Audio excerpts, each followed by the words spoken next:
taken the global financial crisis to make an obscure economist from the 1950s, Hyman Minsky, quite famous because he coined the term radical uncertainty for economics. And it was basically the recognition that we often do not know what is going to happen.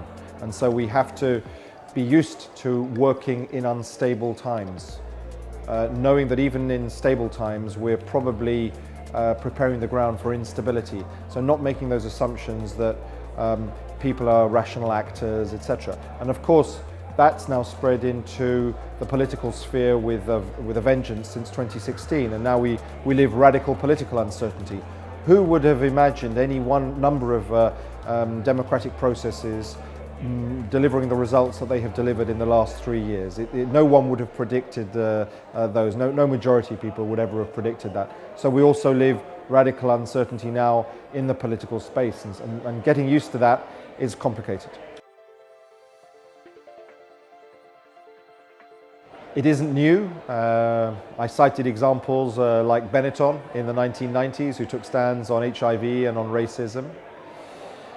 I think the difference now is that it's certainly spread with strength in the United States. I think that is a qualitative difference. So you see a lot of companies and a lot of corporate leaders in the US now taking stands on issues that you didn't associate with corporate America back in the 1980s or the 1990s. That's a big change. And secondly, because of all of the uncertainty that we are living in the political sphere, I think people are looking to different entities for leadership. And so leadership, there is no monopoly on leadership. I think there are some CEOs who are taking this on in a very natural way. I'd cite Mark Benioff of Salesforce. An area that we work on a lot as OECD is gender balance, and actually bringing women into the workforce following the crisis, because it's we know in terms of evidence that it can provide an extraordinary boost to our societies and our economies. What Mark Benioff has done is take it upon himself to carry out a policy recommendation that we have made, which is to close the gender pay gap between men and women. And what he's done, and Salesforce have done, is use company money over 2 years to achieve that goal. So they've done it. They haven't waited for, say, government to take action. They've taken action.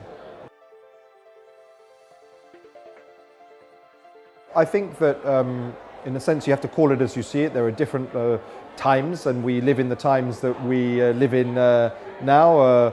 Sometimes they can seem the best of times, and sometimes they can seem the worst of times. But in that context, I would say that there is, to my mind, there's a blurring of the public and the private, meaning nobody has a monopoly on purpose, on principles, on good performance. And so if that good purpose, those strong principles and that solid performance lie in the public sphere, super. And if they lie in the private sphere, super. And they often are natural allies. So I just think that maybe the time has come to stop looking at things in that siloed way.